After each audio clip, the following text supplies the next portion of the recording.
संविधान कैसे खत्म हो जाएगा, अधिकार हमारे कैसे छिन जाएंगे। आपने हमने बहुत करीब से देखा है।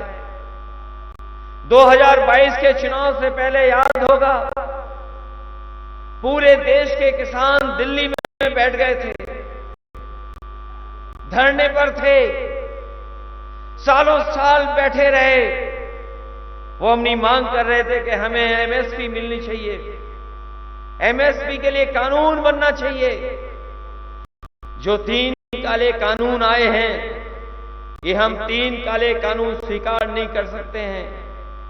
आपने वो समय देखा जिस समय फोर्स को आगे कर करके सरकार ने अपनी पूरी ताकत लगा करके सड़कों पर कील लगवा दी, पक्की आरसीसी की बैरिकेडिंग करवा दी, दीवार बनवा दी आरसीसी की, और किसान को वो दिल्ली में अपनी बात कहने के लिए नहीं आने देना चाहते थे।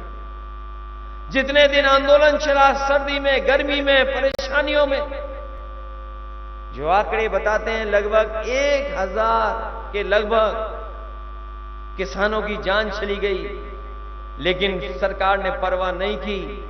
लेकिन जैसे ही चुनाव आया, उन्हें पता लगा कि किसान उनके खिलाफ खड़ा है, पूरा पंजाब हरियाणा उनके खिलाफ खड़ा है, पूरे देश का किसान खिलाफ खड़ा है।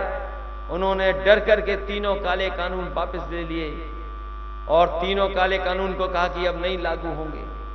सोचिए कभी, ये लोग जो 400 पार का नारा दे रहे हैं, अगर 400 जीत गए तो बताओ काले कानून लागू होंगे कि नहीं होंगे? किसान भाइयों, ये बताओ आप।